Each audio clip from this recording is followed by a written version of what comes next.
The Nile, the world's longest river. A 7,000-kilometer lifeline for almost 400 million people. Flowing north, the Nile runs through 10 countries, from the highlands in the heart of Africa to the shores of the Mediterranean Sea. A source of sustenance, but also one of tension, even potential conflict. These tensions between countries along the River Nile have their roots in the 19th century. Colonial decisions of the past are a point of bitter dispute today. And new political realities on the ground are increasing the sense of uncertainty over who owns the River Nile.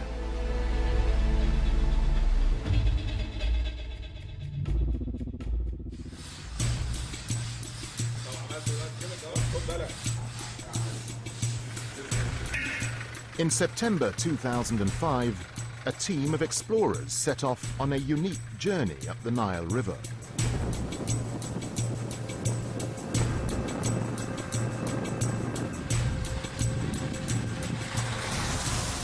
We're floating in the Mediterranean Sea at the mouth of the Nile.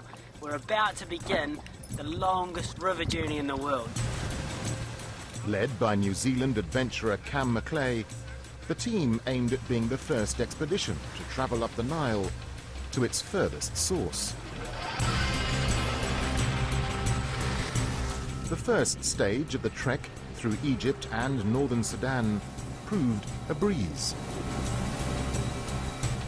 But then the explorers encountered the Sud, the world's largest swamp.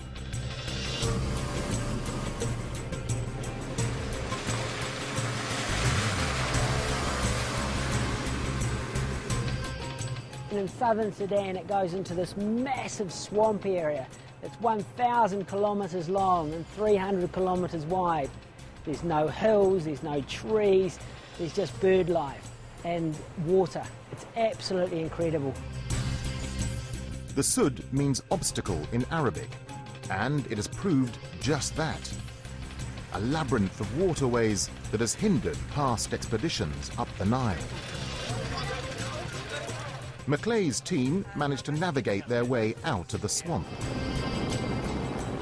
After 90 days of travel, overcoming tremendous obstacles, they eventually arrived in Rwanda. At a tiny spring which they determined to be the southernmost source of the Nile. Yeah. Thank you.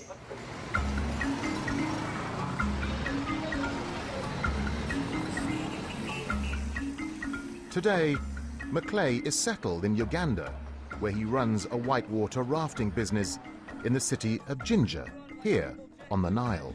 So when you put on your life jacket, it's good. It might not fit you to the people. 1, 2, 3.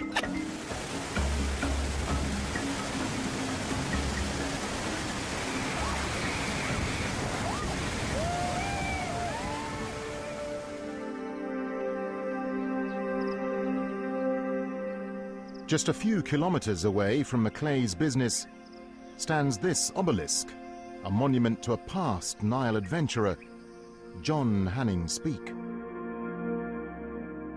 Speke was a British explorer who arrived here almost 150 years earlier in 1862. He came in search of the answer to an age-old question: where is the source of the Nile?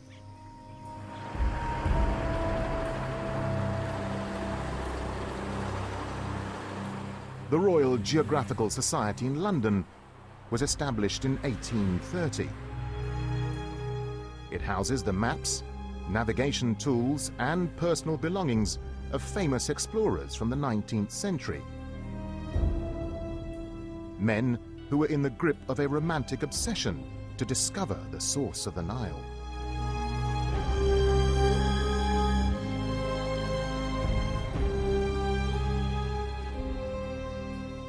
For Europeans, the exploration of the Nile is probably the biggest goal. drives their enterprise in the 19th century, because it's seen as the largest and the most important river, and also because there is this long heritage or history associated with it. Rather than trying to cross the Sud area in southern Sudan, explorers in the mid-1800s chose another passage via the island of Zanzibar. During the 19th century, Zanzibar was an Arab kingdom, controlling the trade route from India into Africa's interior. These Arab traders facilitate European exploration. It's the Arabs, the Arab traders, for example, who begin first to report that there are Great Lakes or a Great Lake in the interior of East Africa.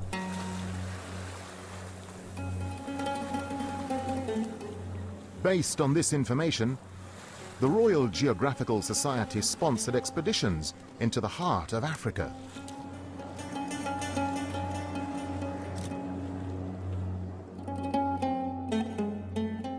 In 1857, using Zanzibar as a starting point, John Hanning Speke crossed to East Africa and ventured into the hinterland, where he found a huge lake he believed to be the source of the Nile. 3 years later, on a new expedition, he traveled around this lake, today known as Lake Victoria, to discover the Nile flowing out from its northern side. A roll call of famous explorers ventured into the continent's interior to build on Speke's discovery. Men such as Samuel Baker, David Livingstone, and Henry Morton Stanley helped complete the picture about the true source of the Nile. Back home, they were lauded as heroes, with monuments built to honor them. But others saw them differently. It was mistakenly called discovering. In most books in the past, they used to say Speke discovered the Nile, as if he was the first human being to see the Nile, when actually he was the first European to see the source of the Nile, but not to discover it, because he was even shown the source of the Nile by the Africans here.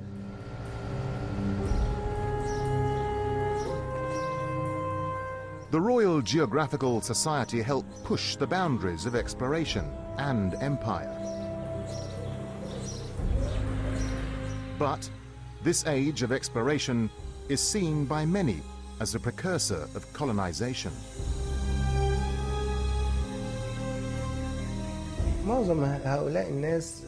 Most of these people were explorers, but intelligence services in their own countries made use of their experiences. They were not only British, but also Belgians and French. They observed the people and the situation in these areas. They then passed this information on for colonization. Armed with greater information, the age of exploration began the scramble for Africa.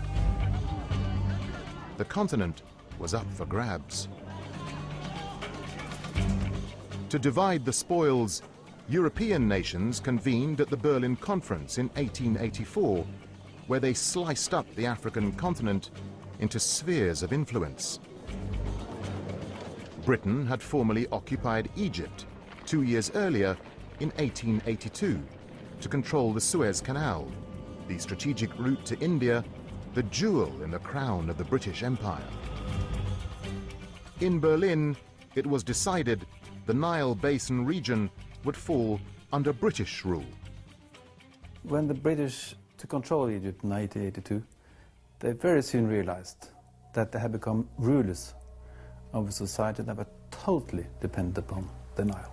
So they understood from the very beginning that the economic development and political stability of Egypt depended upon Nile control.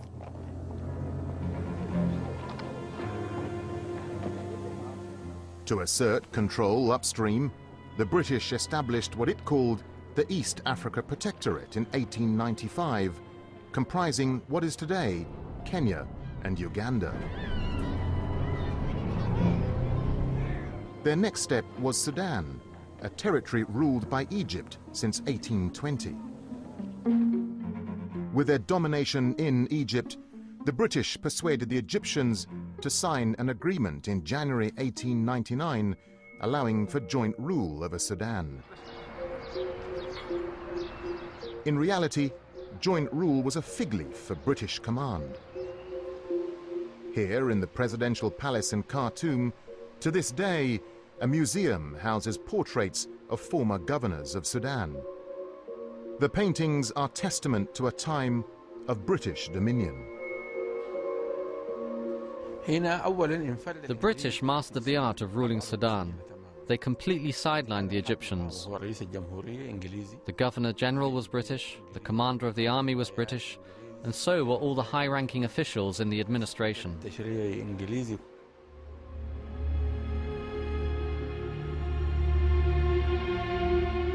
Controlling the Great Lakes region, source of the White Nile, the British next turned their attention to ensuring hegemony over the Blue Nile, the river's other source, originating in the Ethiopian highlands.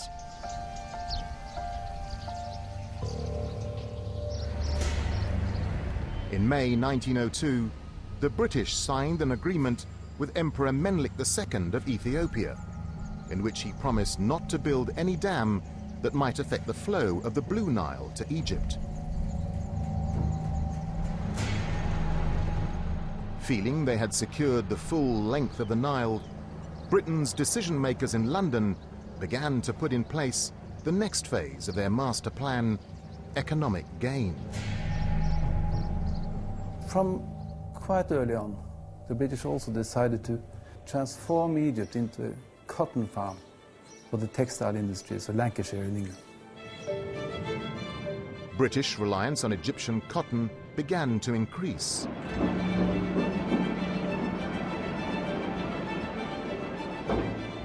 To boost the harvest, the British set out to revolutionize Egypt's irrigation system, a system dating back thousands of years. They gave priority to the water control issue, to the Nile control issue. They brought engineers, water planners from India, from the colonial service in India, to Egypt. Experienced guys. Gave them a lot of funds, a lot of political freedom, so that they really could take the Nile in hand.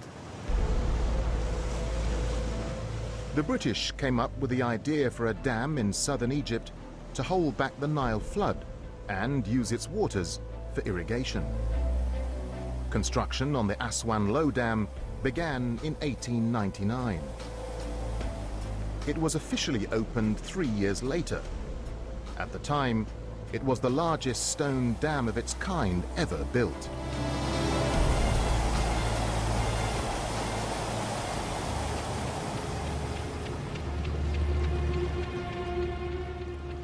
Britain wanted to ensure the full flow of the Nile reached Egypt to maximize cotton production. No one else upstream was allowed to siphon off any of the river. Strict orders were laid down regarding the use of the Nile water because the British were concerned about Egypt.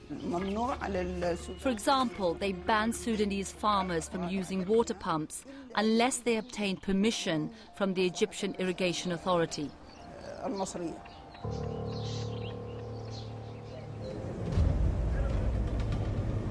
Britain discriminated in favor of Egypt's claim over the Nile. The British expected the Egyptians to be thankful, but they were to have a rude awakening. In 1919, following the end of the First World War, the Egyptians revolted against British occupation and demanded complete independence. They were led by a fiery nationalist called Saad Zaghloul. With such sentiment on the rise, the British looked for a way to cower the Egyptians into submission. The River Nile, Egypt's lifeline, was an effective political weapon, and the British had in mind a perfect place to use this weapon. The Jazeera region in Sudan, between the Blue Nile and the White Nile, was an area with the potential to become the largest cotton-growing region in the world. They had two plans, two motives, or two main strategic ideas behind the Jazeera scheme. Or one, to increase the cotton production in Sudan for the benefit of the British textile industry. Secondly, that, hey, listen, you, Egypt, is not really in control of the Nile. It's running through Sudan. And who has the power in Sudan? The British has the power in Sudan. British attempts to intimidate the Egyptians only further inflamed nationalist sentiment. A crisis point was reached when, in November 1924, Sir Lee Stack, Commander-in-Chief of the Egyptian Army and Governor of Sudan, was assassinated while driving through the streets of Cairo. The assassins were arrested and sentenced to death. But the murder of the British official was a turning point. London now found its reason to implement the Jazeera scheme. What they did was that, okay, you killed the Governor General, then we will take more votes from the Nile as a punishment. So this was the first time, in practice, an upstream power punished the downstream power Egypt with the water weapon. Britain's trump card was the Sennar Dam, completed in 1925. Built on the Blue Nile in Sudan, it would help the irrigation of the Jazeera area. But it also delivered an ominous signal to the Egyptians.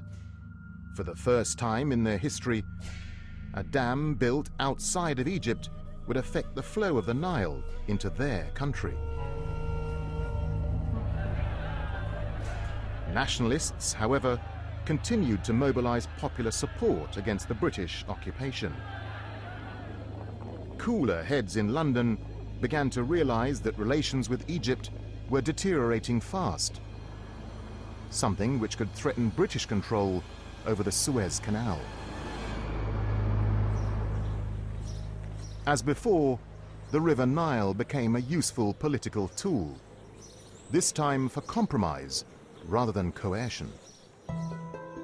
In May 1929, notes were exchanged between the British High Commissioner in Egypt, George Lloyd, and the Egyptian Prime Minister, Mohammed Mahmoud Pasha. This diplomacy led to a landmark agreement in which Britain awarded Egypt exclusive control over the full course of the Nile waters. From Egypt's point of view, the 1929 agreement was, of course, a victory, because here the British said that, well, the Nile is an Egyptian river, more or less, and Egypt has a veto right to stop projects upstream if they don't want it. By signing the 1929 agreement, the British sought to co-opt the Egyptians. No such consideration was given to the indigenous peoples upstream who were not consulted, even though the river originated in their lands. By the early 1930s, Britain was becoming increasingly concerned with a growing menace closer to home.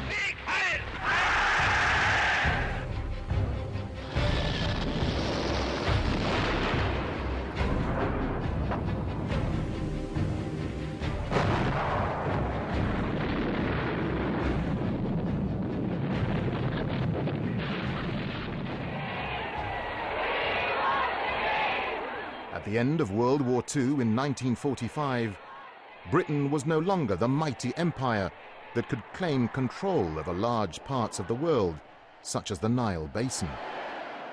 After the Second World War, Britain came out of the war injured. British economy came out very much devastated, and the USA now became the world power. The United States stepped forward to assert itself more boldly on the world stage in places formerly controlled by the old empires. In 1953, US Secretary of State John Foster Dulles became the first high-ranking American official to visit Cairo. Dulles offered financial support for the construction of a massive new dam on the Nile in southern Egypt. But 3 years later, the offer was withdrawn. The Americans had become suspicious of Egyptian President Jamal Abdel Nasser's non-alignment policy. At the same time, the withdrawal of the offer provided an opportunity to undermine British influence. John Foster Dulles and the American government, they understood quite clearly that one way of crushing the influence of the British imperialists in this area was to make them powerless when it comes to the Nile question. It became clear that to everybody that it was the Americans who decided, and the British had to just follow what they said. Despite the withdrawal of financial support for the construction of the Aswan High Dam, Nasser chose to push ahead. In July 1956, he nationalized the Suez Canal Company to provide funding for the project. The takeover stunned British and French shareholders in the Suez Company. The British, still ruling parts of East Africa, had a secret plan of retaliation. The plan would involve using the Owen Falls Dam in Uganda to cut off the flow of the Nile upstream in an attempt to force Nasser to give up the Suez Canal. The scheme was never adopted, since the ensuing drought would take too long to have its effect on Egypt.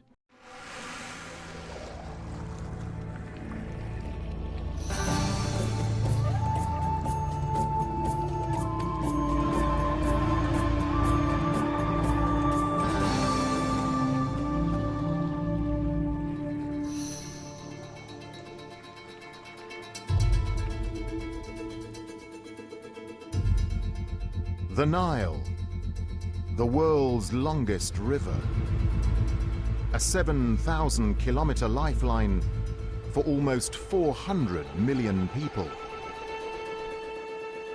Flowing north, the Nile runs through 10 countries, from the highlands in the heart of Africa to the shores of the Mediterranean Sea. A source of sustenance, but also one of tension, even potential conflict. These tensions between countries along the River Nile have their roots in the 19th century. Colonial decisions of the past are a point of bitter dispute today. And new political realities on the ground are increasing the sense of uncertainty over who owns the River Nile.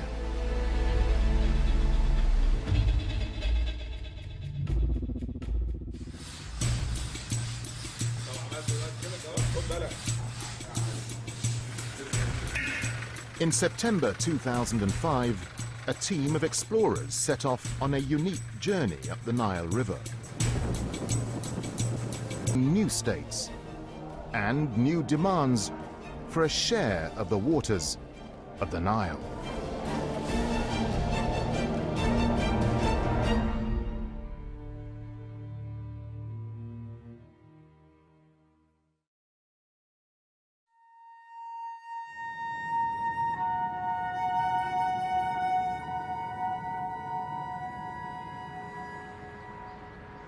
Khartoum, capital of Sudan. The meeting point of the White Nile from the Great Lakes region and the Blue Nile from the Ethiopian highlands.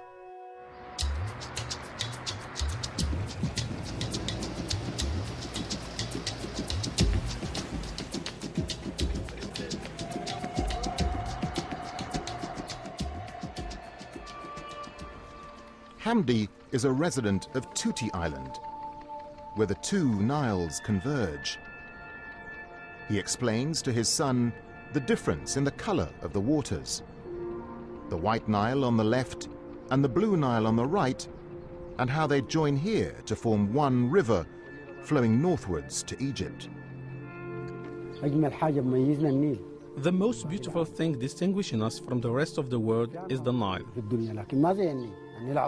There is no other river like it. It's a great river, heavenly, and the life around it is unique.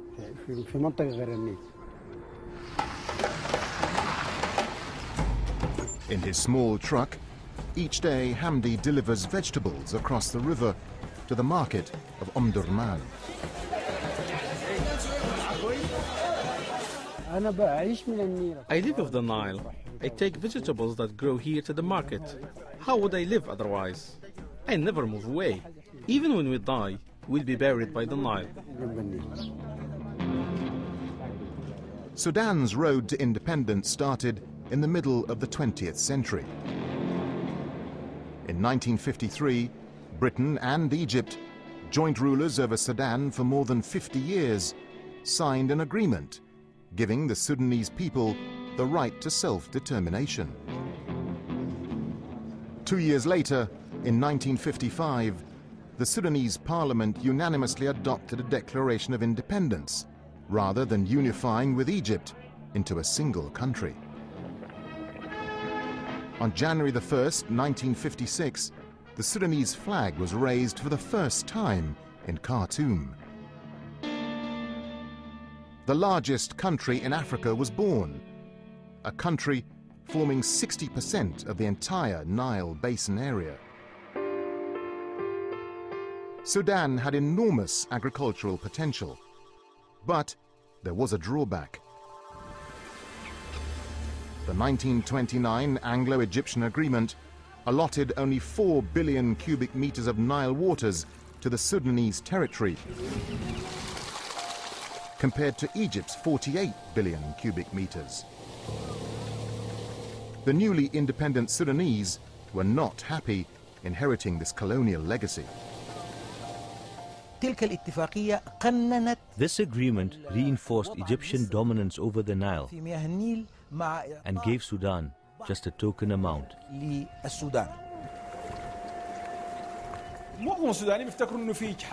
Most Sudanese believe that the Nile agreements were unjustly set and that distribution of the water should have been based on the size of the country. Sudan's share should have been much more than what was agreed upon because it's far larger. The 1929 agreement had also given Egypt the right to monitor the Nile flow beyond Egyptian territory. I remember when I was a young engineer. I moved to the Sennar Dam. My roommate was an Egyptian engineer, and his sole job was to check the amount of water Sudan took from the Nile and to ensure that Sudan didn't take water during the drought season.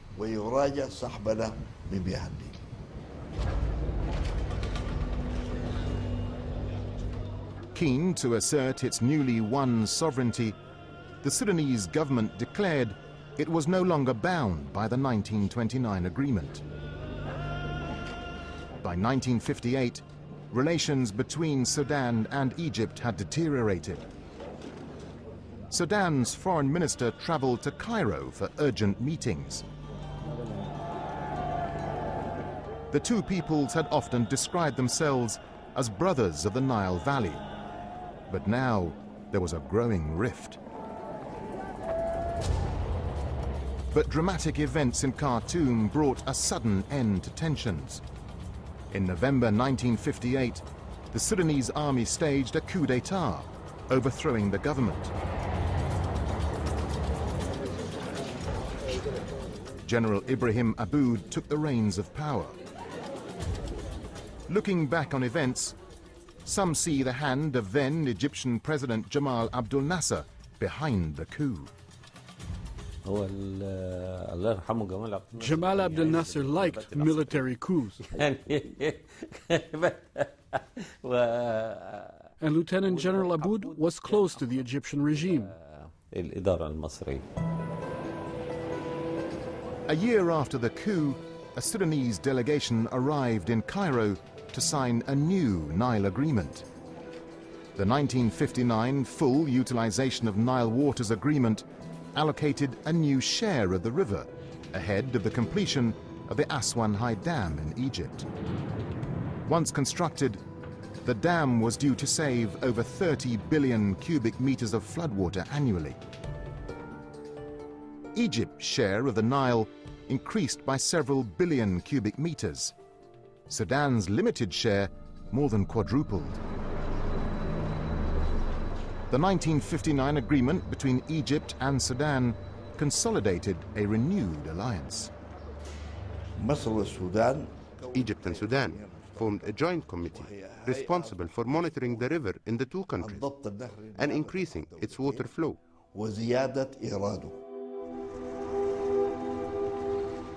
One way to increase the Nile waters was to resurrect a plan dating back to British colonial times. Over 20 billion cubic meters of the Nile waters carried downstream from the Great Lakes region are lost by evaporation in the huge swamp area of southern Sudan known as the Sud. The plan was to dig a canal diverting the Nile to bypass this area, reducing the water loss. It was called the Jonglei Canal. There was one problem.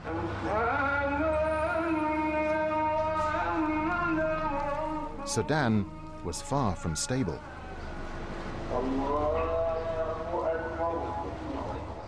The nation had been born with a dangerous fault line between a predominantly Arab and Muslim north and a mainly Christian and animist south.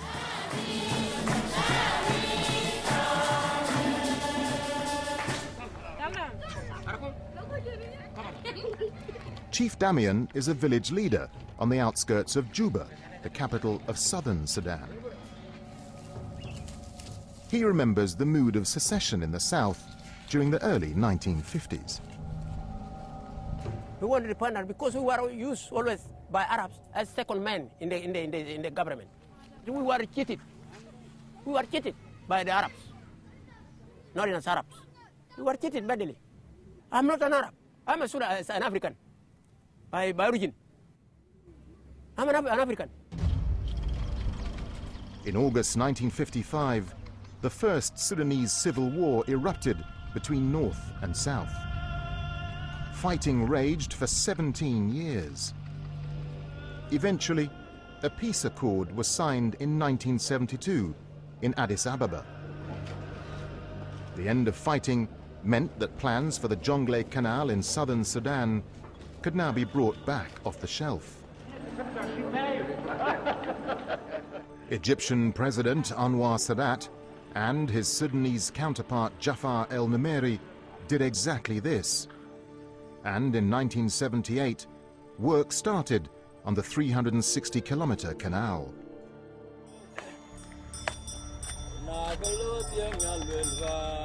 But the southern Sudanese viewed the project with suspicion. The main tribes of the region, such as the Nuer and Dinka, made a living by grazing their cattle across the Sud. The Jonglei Canal threatened to dry up significant parts of this wetland. From the start, it proved harmful for the tribes and their livestock. I know that when the Jonglei Canal was being opened, I was still a young man, and we saw stack and stack of cattle coming from the east, going to the Nile to drink water. And they just went in and they perished because of the big bank that was open because of those machines. A campaign against the Jonglei Canal project gained momentum, reaching far and wide.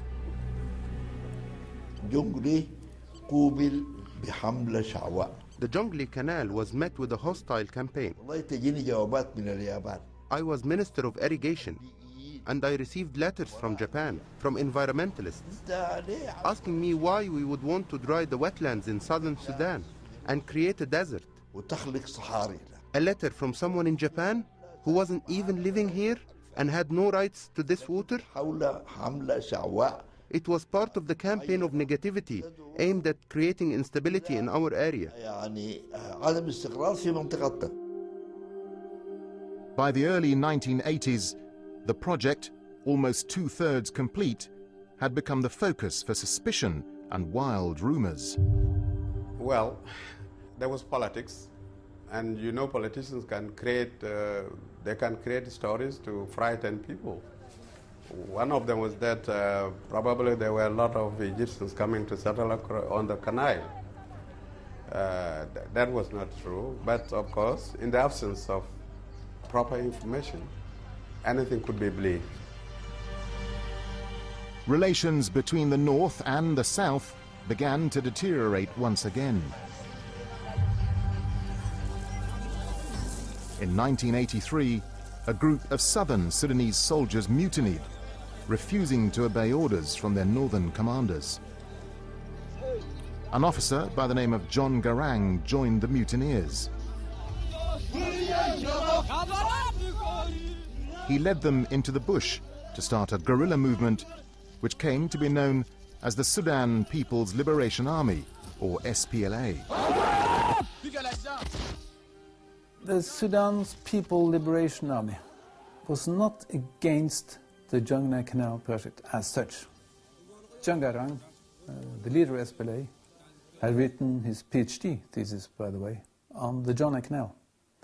His problem was not the project itself, but his complaint.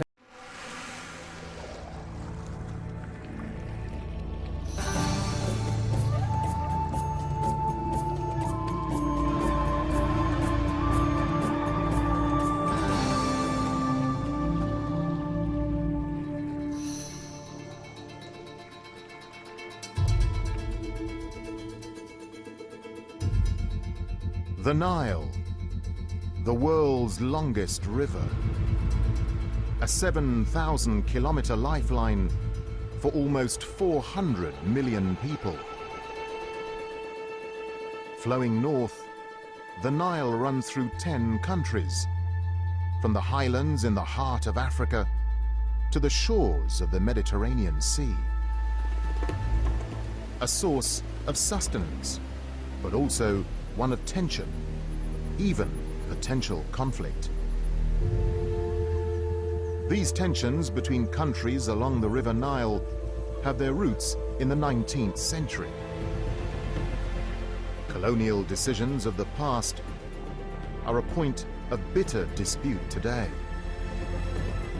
And new political realities on the ground are increasing the sense of uncertainty over who owns the River Nile.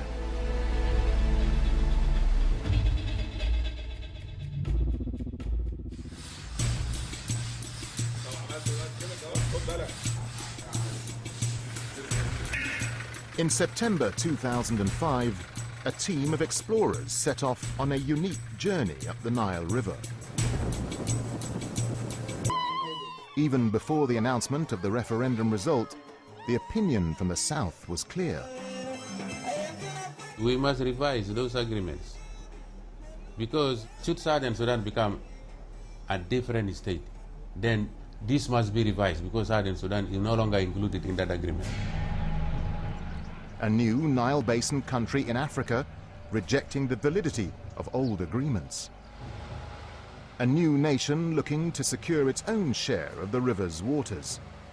Something similar has happened before.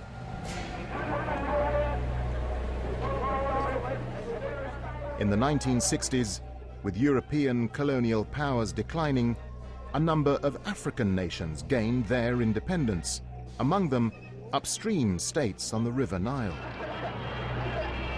Soon after, they announced they would not abide by the 1929 Anglo-Egyptian Nile Agreement, which had given Egypt exclusive control of the river. Article 14D of 1929 agreement, it states very clearly that no states shall be able to utilize the Nile River waters, or the rivers feeding the Niles, or the lakes which feeds the River Nile, without the approval of the Egyptians, of the Egyptian government. That alone gives veto to Egypt over other riparian states. The two agreements from the previous century, from 1929 and 1959, lie at the heart of today's struggle over the Nile. Egypt and Sudan, on one side, see the agreements as historical legacies to be maintained.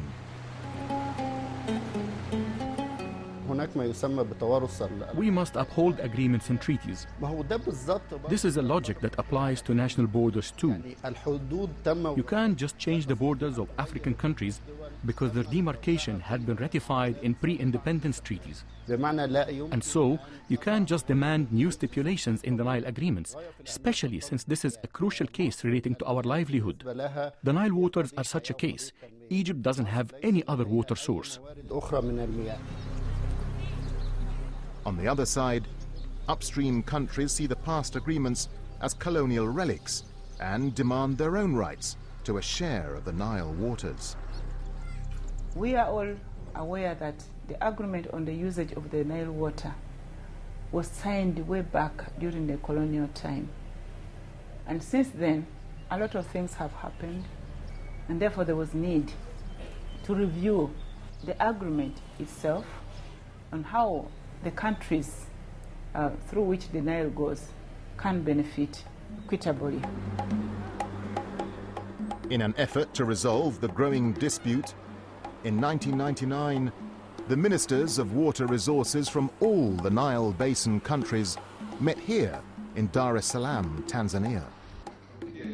The so-called Nile Basin Initiative was launched, aimed at promoting joint projects and reaching a new agreement over the sharing of the Nile.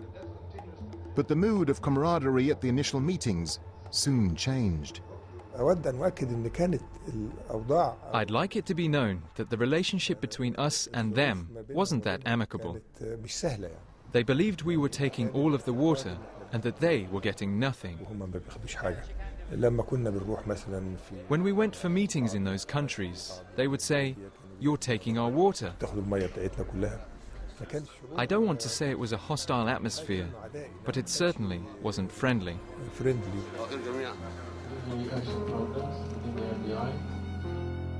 The upstream countries accused Egypt of digging in its heels by refusing to consider relinquishing the agreements from the previous century. Negotiations continued over 10 years.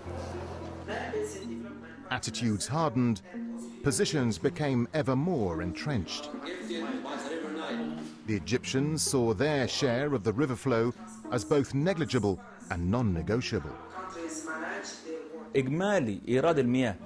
The amount of rainfall in the entire Nile Basin area is 1.6 trillion cubic meters.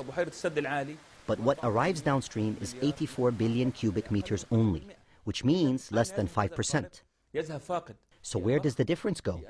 It's wasted in evaporation, in swamps, in forests, and it is not used in upstream countries.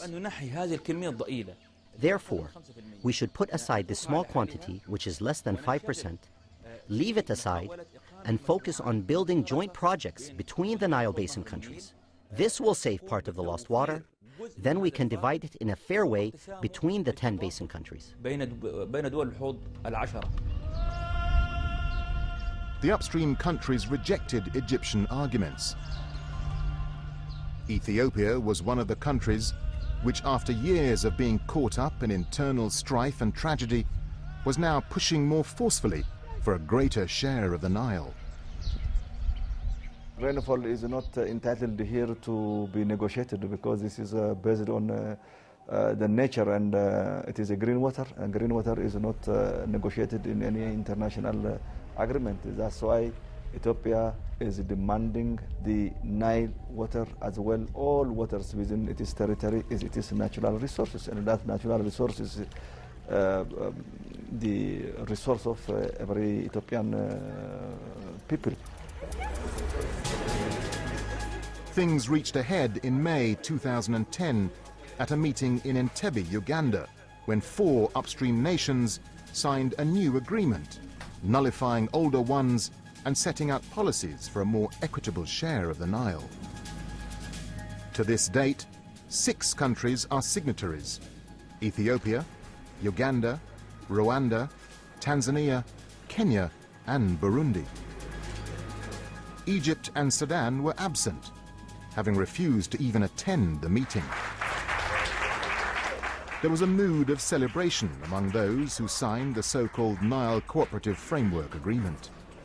I want to congratulate ourselves as countries of the riparian for having come this far. I know some of us are not there, but it requires even more concerted effort to make sure that we are all on board. The signatories believe Egypt and Sudan will have to come on board at some point and sign the new agreement. All the time they walk out, but they still come back because there is no any other source that they can be able to use. And what we have been telling them, the only simple way is cooperation. With constructive recommendations. Sure enough, a few weeks later, in June 2010, the Egyptians returned to the negotiating table. It was a bitter pill for them to swallow. However, they have yet to sign the Entebbe Agreement. For the Egyptians, at least for the time being, facts on the ground are more important than the signing of any accord. Egypt and certain neutral parties believe that we don't need to sign any agreement at the present time, that there is no need for a framework agreement for the foreseeable future. We believe what is important is what is happening on the ground, especially the fact that there are no big dam projects at the present time that may affect Egyptian interests.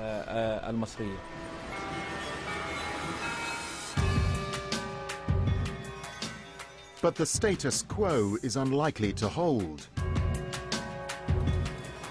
African upstream nations are increasingly demanding a larger share of the Nile waters. Such demands are raising fears downstream.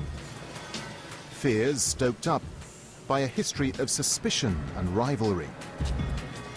Fears about countries not only on the Nile, but even beyond the great river itself.